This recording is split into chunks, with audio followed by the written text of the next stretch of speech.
Look at me, I can use the word flapdoodle in a sentence. There are a couple new additions to the background in this video, so let me know if you can spot them. Hey, it's Jamie, thanks for stopping by, and today we are going through a subreddit called BadReads. I came across this recently, and it sounds like fun, and I think it's basically just funny, weird, really bad reviews of books. So we're going to have a look at some of those today. The description of the BadReads subreddit is, because sometimes a book review says more about the reviewer than it does about the book. r/BadReads is a showcase of the most unhelpful book reviews from all over the internet. Reviews that are shallow, vapid, vacuous, or otherwise totally missing the point. Parodies/satirical and tongue-in-cheek reviews are also welcome. This sounds like fun. A 1-star rating. I have truly never hated a book more, ever. I can see why this would fall into the category of unhelpful. I think that is the start of a review of like, I can't believe how much I hated this book. Here's why. But if I'm looking for a book review and somebody's just like, oh, I really hated this book. Why? Was it like a subjective thing? Because sometimes you see that people are like, I hated this book because there was a certain character in it that reminded me of somebody that I really dislike, so I just could never get into it. And it's like, okay, well then I'll probably still potentially like it if I like the sound of the book. But then other people are like, I hate it because it was written in this way. And then you can be like, oh yeah, I don't like the way that was written either, so I probably won't read that one. That is very unhelpful. I'm sorry you hated the book, but I want to know why. All caps.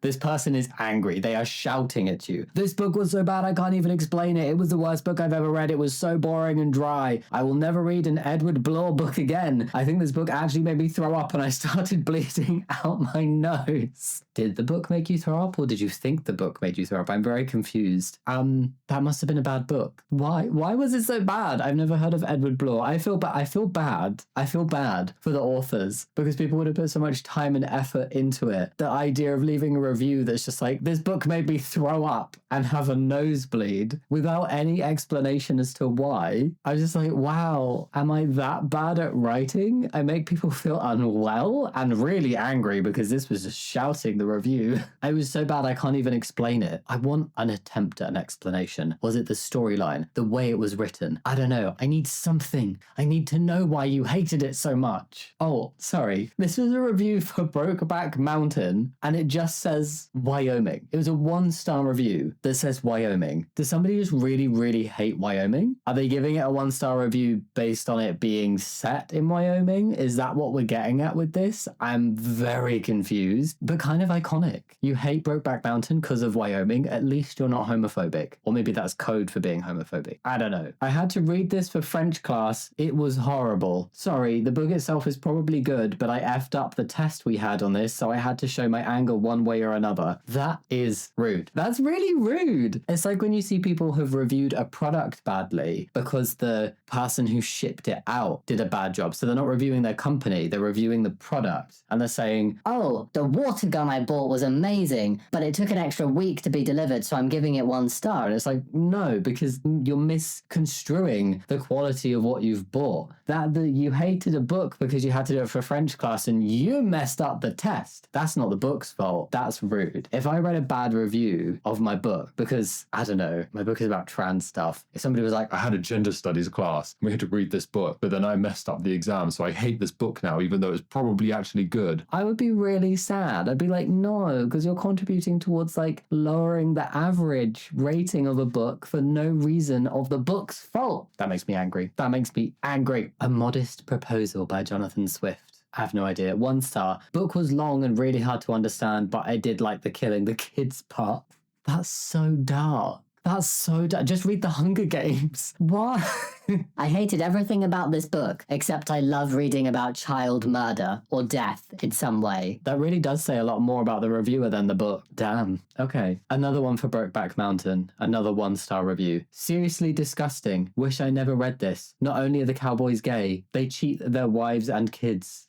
I'm homophobic and really, really anti-cheating. Yeah, I agree. I agree with the cheating thing. I get it. In this context, is it set in Wyoming? Cowboys in Wyoming. Homophobia is rife. I can kind of see why you would marry and have the pretense of living this cishet normative lifestyle, because you'd never get away with living as your true self, but you need an outlet some way. I still don't think it's right. I still think for outside purposes, stay single if it's not safe for you to come out. But it's just the... Not only can I not condone being gay, but also cheating. Ugh. I never knew Brokeback Mountain was a book, actually. I would read it. But why would you read a book about gay cowboys? How do you not know that Brokeback Mountain has gay cowboys in it? How do you not know they're gay? What is the blurb for Brokeback Mountain? Hold on. Ennis Del Mar and Jack Twist, two ranch hands. Oh, so are they cowboys or ranch hands? Are they the same thing? Come together when they're working as sheep herder and camp tender one summer on a range above the tree line. At first, sharing an isolated tent, the attraction is casual, inevitable, but something deeper catches them in summer. Both men work hard, marry, and have kids because that's what cowboys do. They are cowboys! But over the course of many years and frequent separations, this relationship becomes the most important thing in their lives, and they do anything they can to preserve it. So gay. That is so gay coded. How can you not know that this book is gay? Ugh. And another one about Brokeback Mountain. Gross and perverted. Hate the lifestyle of homosexuals and their sexual practices. Not that I hate the person, just their practices, which is what this book is about. It does not make for enjoyable reading. Totally disgusting. I'm not homophobic, but I'm homophobic. You cannot negatively rate a book because you're a bigot. Why are you reading a book? Why are these people? I bet you these people have not even read this book. That's probably it. They've seen the movie, or they've heard about the synopsis of the book and or the movie, and they've decided to go and negatively rate it because they're bigots. I hate the lifestyle of homosexuals, but I don't hate the person, just their practices. I just hate everything you stand for. I hate the way you live, but I don't hate you. Weird distinction. Okay, we have a 3-star rating for Disney adults exploring and falling in love with a magical subculture. I'm 100% a Disney adult, and I'm definitely the target audience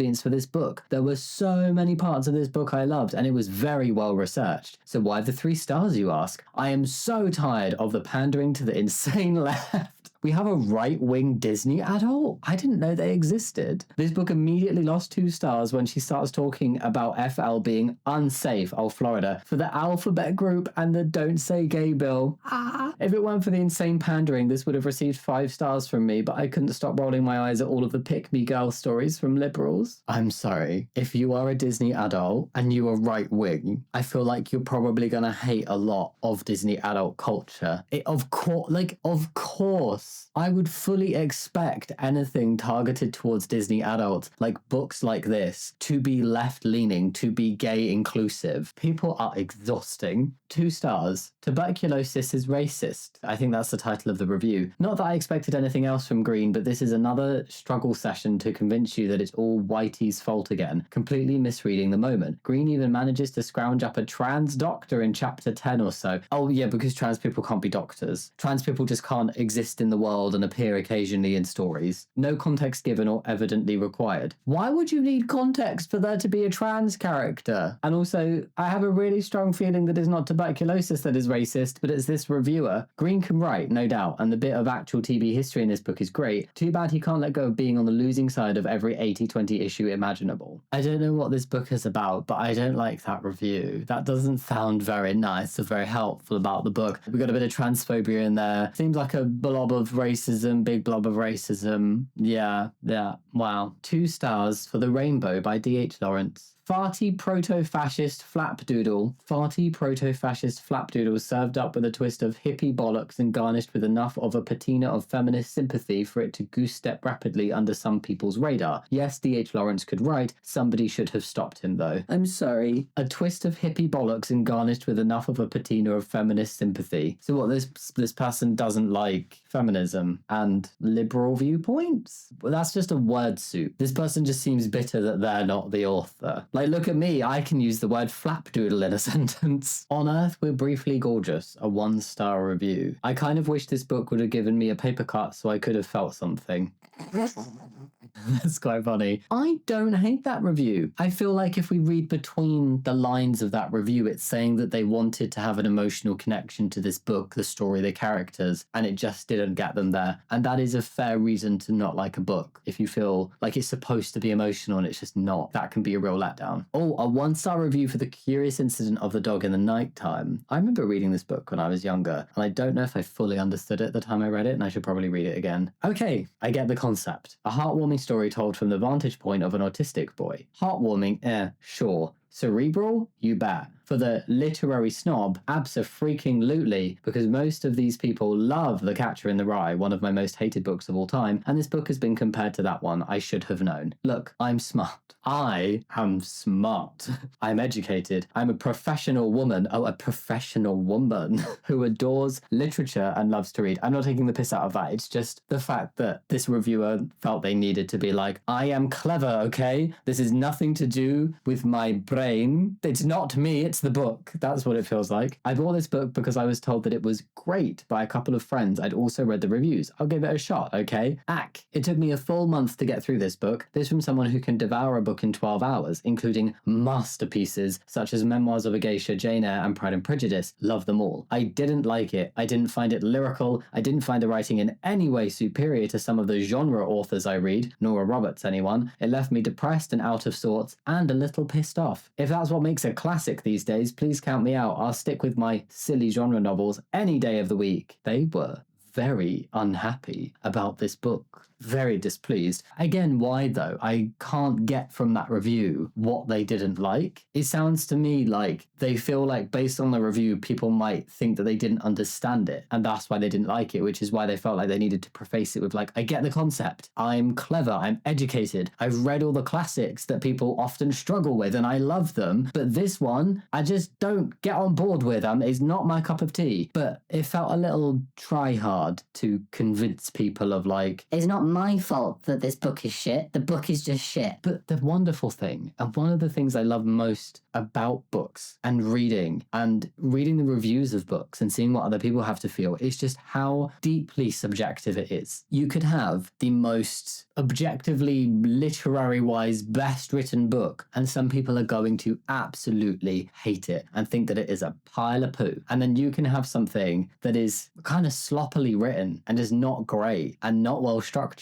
and some people are going to think it is the best book in the world because it's vibes. That's why I don't get snobbery in the literary world. I don't understand like, Oh, you have to read the classics, you have to read these. Or if you like this book, then you're not a real reader. Or if you don't like to read these ones, then you're not a real reader. because it is so damn subjective. My favorite book of all time, The Enemy, in planning for another video I'm doing soon, I read some reviews of that were so brutal and were calling it like a pile of shit and really poorly written and the most horrific thing people have read and really boring and really confusing. But it was none of those things to me. It was a magical book to me, and book series, and it was amazing, and it's something that I wish I could relive time and time again because of how much I loved it. And loads of other people loved it, but loads of people hated it with a passion. And I think this person could have left a review that was like, I really didn't like this book, without having to be like, come across insecure of like, It's not because I'm dumb. I'm really clever. I'm educated. It's nothing to do with that. It's okay, sure. But you could be the most educated person in the world and a book doesn't click with you, and that's okay. It doesn't mean you're stupid. Yeah, I love how subjective books are. I kind of love seeing how irate some people get over certain books. I have been this level of angry over some books I've read in the past, and I've been so confused by the positive reviews. But then it's meant to be confusing, right? Because it's just based off vibes. Books are just vibes for me. If I get good vibes, I like the book. It doesn't really need to go deeper than that. If it makes me feel something, I love it. Obviously, some things can be problematic, but like, aside from objective problematicness, assistant to the villain, 1 star. Like a Christian youth pastor, this book is uncomfortably unfunny. I like this review. This review is funny. A Christian youth pastor. So this is for a book called Flukes, Lake Eden Cookbook, Hannah Swenson's recipes from the cookie jar, holiday recipe card inside. And it's got a bunch of like 2-star reviews because people are saying, very disappointed, had to flip through too many recipes just to get to the story. Maybe I missed something. What was the point? Somebody else, not much of story, mostly all recipes. And a third one, I love Fluke's recipes. The cookie ones are my favorite, but they gave it 2 stars. That seems really bizarre. But I'm like, I would never pick up this book where it's called Fluke's Lake Eden Cookbook, Hannah Swenson's recipes from the cookie jar, and think it was going to be anything but mostly recipes. I feel like some people did not read the blurb, or maybe I am missing something, and it's like a whole set of lore and a world that I know nothing about, and this could have been a story called that. I don't know, but it literally says cookbook in the title. A 1-star review for an unknown book. Thank God that's over. Honestly, I kind of felt that way about Wicked, and another one I read. I feel really bad. I rate books online. Like, I give them a star rating after I've finish reading them, but I don't write a review. And I would especially not if I was giving it a 1 or 2 star, because it just feels so mean. Like, I didn't enjoy it, but I don't know, loads of other people did, and it just feels mean. Alive, the story of the Andes survivors. 1 star. This book was horrible. It's impossible to get into after the first 2 chapters. Never read this book unless you want to read about people crash landing in the Andes and eating the dead people's butts. I mean, Alive, the story of the Andes survivors. Isn't this literally about a plane crashing in the Andes and how people survived for so long before they were rescued? So you've bought a book that is very clear what it's about, and you said never buy this book if you want to read what this book is about. That's so weird. I had to read this for a school project and I stopped when I had read enough to do the work on it. Then I read the last page just to see if the people were rescued. They were, just to let you know, so you don't waste your time on this horrible book. That is the wrong waste. Don't waste your time. This is a non-fiction book, this one. I find this particularly hard to rate very negatively because it's someone's genuine experience, and I think you could be like, I really didn't like the way they wrote it and I struggled. It should have been a really intriguing story, but it was really boring because just the way it was told, it was overly detailed or something. But to be like, I hated this book because it was about how people had to survive after a plane crash, when the book is literally about a real life plane crash and how people had to survive, that feels a bit mean. It feels a bit unnecessary. Yeah, maybe they also didn't do well in their assignment, like the French one. A 1 star for an unknown book. This is one of the classics that shouldn't have been a classic, but someone drunk said it was great, and sheep be sheeping. Bah. And now people love it because of the point that it is indeed considered a classic. Just another random book written by a white man that civilization would definitely survive without. I don't know what book this is about, but there are several books I can think of where I would probably agree with that description. There are several books that have become classics, and when you revisit them, it's like, this is actually quite shit. This is literally just because it was written by a white man at a certain point in time. Ew. Ew. But there are also ones that nowadays would never become classics, but for when they were written, they were really revolutionary in their thinking, or they kickstarted an entire genre. And going back, they seem kind of terrible, but for their time and for the cultural impact they had, that's why they're classics. So I think sometimes we need to look at it a little bit more like holistically with the role that book has played in culture and the genre, rather than just like as a standalone book, because often there's a bunch of classics that just don't stand the test of time, but they've had such a huge effect on that genre of books, or they created an entire genre of books, that they deserve that classic status, if that makes sense. Pride and Prejudice, just a bunch of people going to each other's houses. 1 star. I think I've watched Pride and Prejudice, but I've never read the book, and if I'm honest, I don't think I ever will. I don't think it really appeals to me. So I don't know what book this is for, but it's like a double whammy, and it's more people getting really upset over it being open-minded and liberal. I stopped reading. Could not get into this book. Please leave politics out of books. Please leave politics out of books. Are you serious? What do you want to go read? Like, I don't even know what you would read if you wanted politics out of books. It's such a common theme that comes up. It would turn me against a book so fast. The pronoun thing threw me off too. What? How many people were there? They, them? No, thank you. What a waste of my money. They, them as a singular is actually very grammatically correct, and a very old grammatically correct pronoun to use for a single person. Also, I feel like this more reads, If I don't agree with the politics, I'm going to hate the book. and in this case it sounds like, If this is left-wing, if this is liberal, if this is trans-inclusive, I'm going to hate it. as somebody else, I agree about the political lean, the they, them, and the need to unnecessarily mention Trump and Putin in the story. I did power through, and the storyline was cute, but I will never read this author again, nor another book like it. To change the English language using they, them, there when referring to a singular person was not only incorrect, it was confusing and annoying. It's really not confusing. We do it all the time just naturally, even bigots. Like, if you don't know somebody's gender, if you're talking about somebody, or just, it just happens so frequently where it's like, say you buy something online and you've been talking to an individual person, but they maybe have a gender neutral name, or you don't know their name and you're going to go meet them to buy the item, get your new sofa. You would say, I'm going to go meet them. I'm going to go pay them the money. I'm meeting them at the train station. And you are using they, them in a singular way. And if you literally just Google it, you can see that they, them has been around in the English language in a singular use pronoun for a very long time. So that is wrong. The unnecessary mentions of Trump and Putin. Would I be correct in maybe thinking that they didn't like the fact that somebody did not like Trump and Putin? And that's why they're mad. Death of a Salesman, 1 star. I've heard of this, but I've never read it. Hate. Oh, the hate. Arthur Miller does a beautiful job of conveying the emptiness and meaninglessness of his protagonist's life. It left me wanting to jump off a very tall building if only I could overcome the crushing ennui and the conviction that even ending one's life was too meaningless and futile to contemplate. Maybe that means Miller accomplished what he set out to do, but I don't have to like it. Fair. So this person didn't like the book because it made them feel existential dread, freaked out, miserable, sad.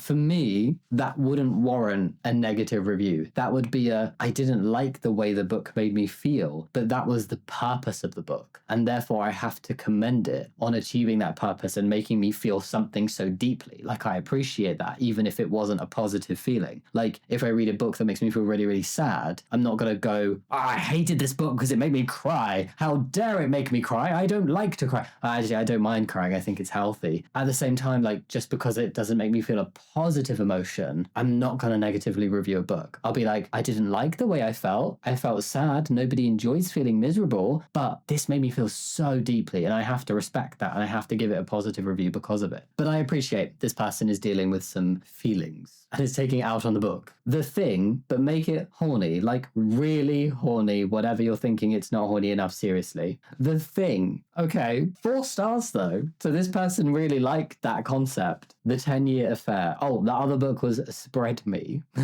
Like Nutella. The 10-Year Affair, 2 stars. Why is the book so big? Why is the text so big? Why is there so much spacing? Why is the entire back cover the image of the author? Why is this review nothing to do with the actual contents of the book? I don't understand. This is just all about, like, I didn't like how big the font on the book was, or the image on the back cover. Maybe the author took a really banging photo and was like, I gotta use this in a really cool way. Great. Back cover. Just my face. It's their book. Respect. The Book Thief, 3 star. Liesel is a bedwetter, how embarrassing, lol. Laughing emoji. I remember those days like it was yesterday. Tongue face. Sounds like she needs to take it back to the basics. Ha ha ha ha ha ha ha. Sweaty face. Anyways, overall this book was pretty mid. Rudy has L Riz and can't convince Liesel to kiss him until he's dead. Hans is such a silly man, and Rosa is one feisty woman. Lol. Sounds like me and my husband. 20 years strong. Thank you for your feedback. This person is married for 20 years. I was reading this going, this is a 12-year-old. This is a Gen Alpha reviewer of The Book Thief. There is no way that could you be married for 20 years if you were a millennial? I think that would make you Gen X to boomer. There is no way. There is no way that somebody in their 40s and older has used the word Riz in a review and that many emojis. I am flummoxed. Italy, a peninsula that juts like Europe's tasty...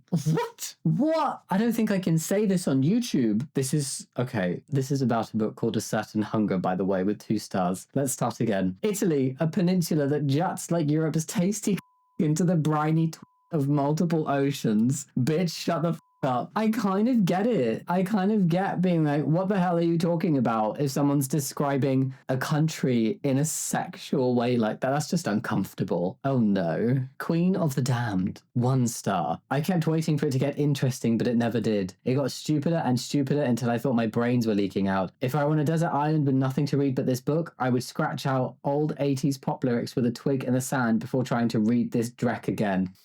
So specific. It's so specific. I thought they were going to say something like, if I were on a deserted island, I would use the pages of this book as fuel for my fire, or I would eat the pages of this book to survive rather than reading it again. That would make it very useful. The AI Con, How to Fight Big Tech's Hype and Create the Future We Want, 1 star. This is a very bad book, and since the authors are constantly reminding you how politically correct and sensitive they are, I wonder how often people tell them what quickly occurred to me. In many ways, it's a lot like racist and sexist propaganda. The interesting difference, though, is that this isn't directed towards blacks and women, it's directed towards AIs. Just the phrasing of that makes me suspect that the reviewer is racist and misogynistic, and I actually think it's really important to have books out there to talk about the dangers of AI and make sure that we're all educated on how we can use this new technology in the best way, because it's coming, whether we like it or not. It's going to be part of the world, and I think there are ethical ways to use it and there are unethical ways to use it, and there are ways to overuse it and there are ways to use it an appropriate amount. And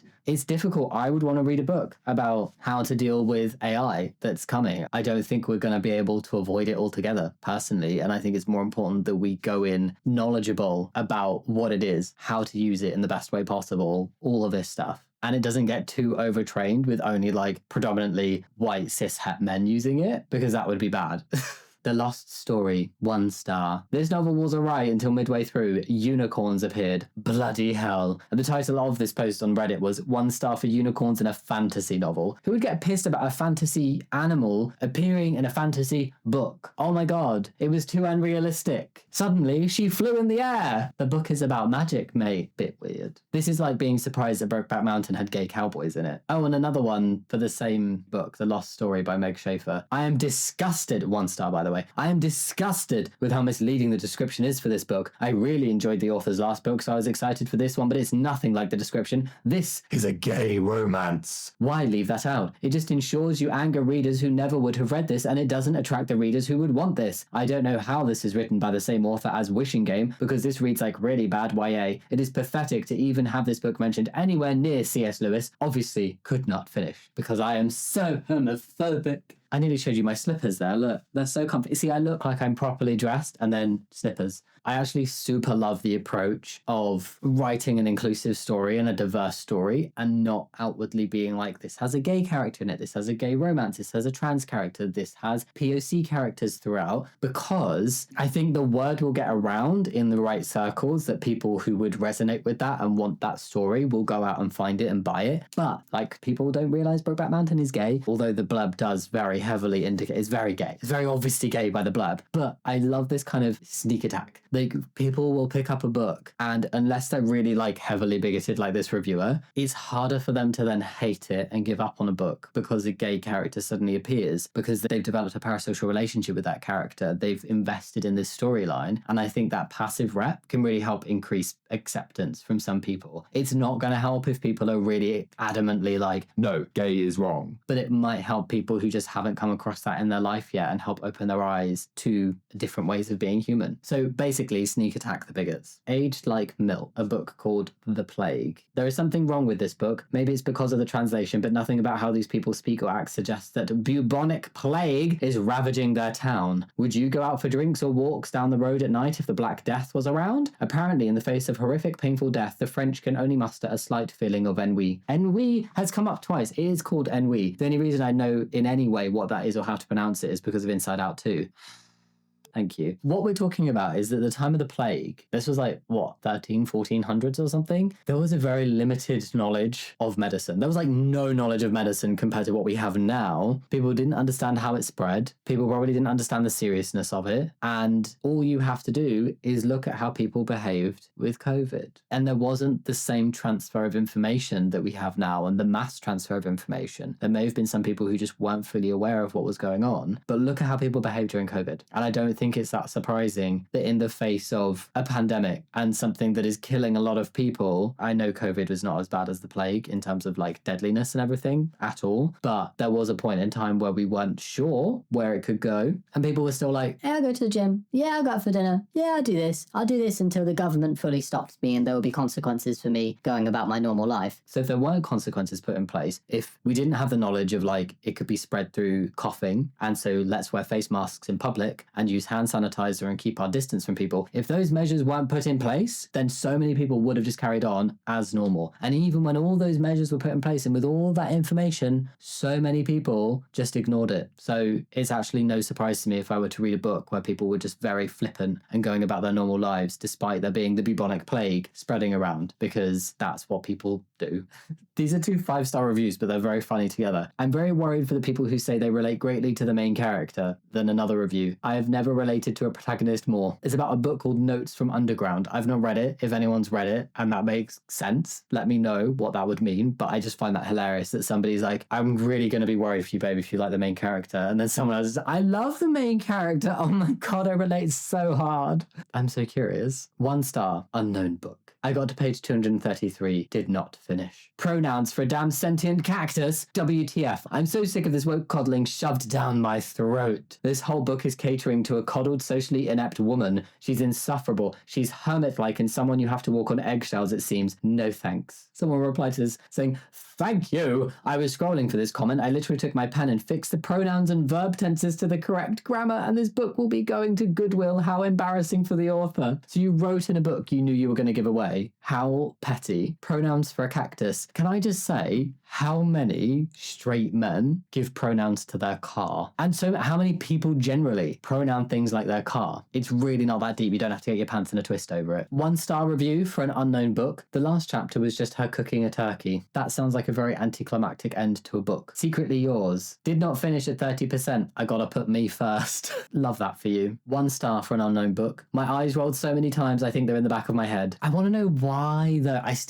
I'm craving to know why these people hated these books so much. 1 star for True Biz, but it starts with an F off message to spoiler police. Not my problem if you're allergic to spoilers and still choose to seek out and read a detailed 1-star review. I don't use spoiler alerts because Goodreads hides the entire review. Read at your own risk, and too bad if it upsets you. Review begins. You kind of did just give a spoiler alert though. That was your spoiler alert, thank you. But also, I think if you don't want to hide it, I appreciate that, like this review contains spoilers. And I also don't mind if people just want to say review contains spoilers. I would always do that. If I'm going to make a video where I talk about books, I'll let you know if it's going to contain spoilers about that book, because it really can detract from the enjoyment. It's like if you're watching a murder mystery and somebody just sits there and tells you who did it, why, and how, you're not going to have the same investment in watching that movie or reading that book anymore, right? So it's the same thing. People maybe want to get a vibe for if there's trigger warnings, or if they're going to like the writing style, or if they're going to just generally enjoy the type of book it is and the way it's written. They're going to want to get a vibe for that without having spoilers for the rest of the book. And I think that is perfectly fair. I like doing that. So this person seems like the oversensitive one. And on that note of oversensitivity, not that this has anything to do with it, but that's the end of the video. That's all the reviews from BadReads for this installment. I mean, it's the first one, but if you like it, it's something that I would be really happy to do more of. I find it quite fun to talk about and just see what other people think of all these different types of books. Most of these books I hadn't read, but if you'd read any of them and you agree or disagree with the reviews, or you can add to any of the reviews and shed some light on them, I would absolutely love to hear that. So please go leave your comments down below. You're going to see some names